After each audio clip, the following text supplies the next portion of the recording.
Could it be that sometimes in life we just don't want to get better? Now, that sounds a little ridiculous, but back in the Gospel of John, you see this in verse 6 with Jesus talking to a paraplegic who is looking for healing. And he asked him the question, well, do you want to get better?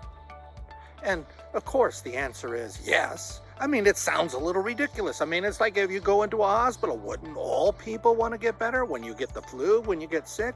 Well, what would get a person to a place of not wanting to get better? There's a lot of different ways that our life could improve and we could get better. But oftentimes it means that we go to a place that we don't know. If we're used to being in a place that's not so good, we can choose what is not so good over what could be better. I remember a counselor saying to me one time, one of his clients said, well, I know my life is hell, but why should I leave hell when I know the names of all the streets? It's going after the familiarity, knowing that there's a better life out there, but saying, no, I think I'm just going to stay with what I know and what I'm most comfortable with. Well, what does God want to do with us?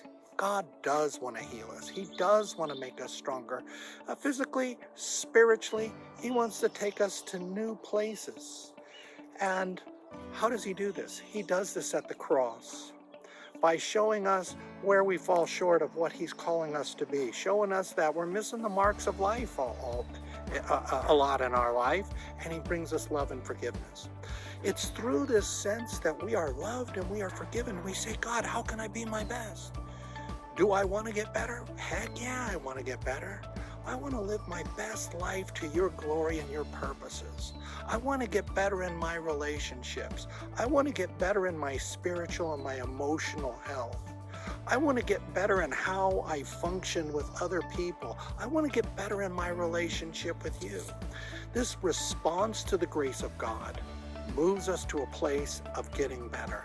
To say, I'm willing to leave the old, because I see something better, and I have the energy and the power by the grace of God to move there. Hey, if this video has been helpful for you and you'd like to receive more for the curious, you can press like, subscribe, and follow. If it would help some of your friends on your friends list, this issue of the desire to want to go to a better place, feel free to share it. Perhaps God can use it, this text from John chapter 5 in their life. But in any case, as we say, Salema la viaretek the paz de dias en tu viaje. Hey, God's peace be with you on your journey.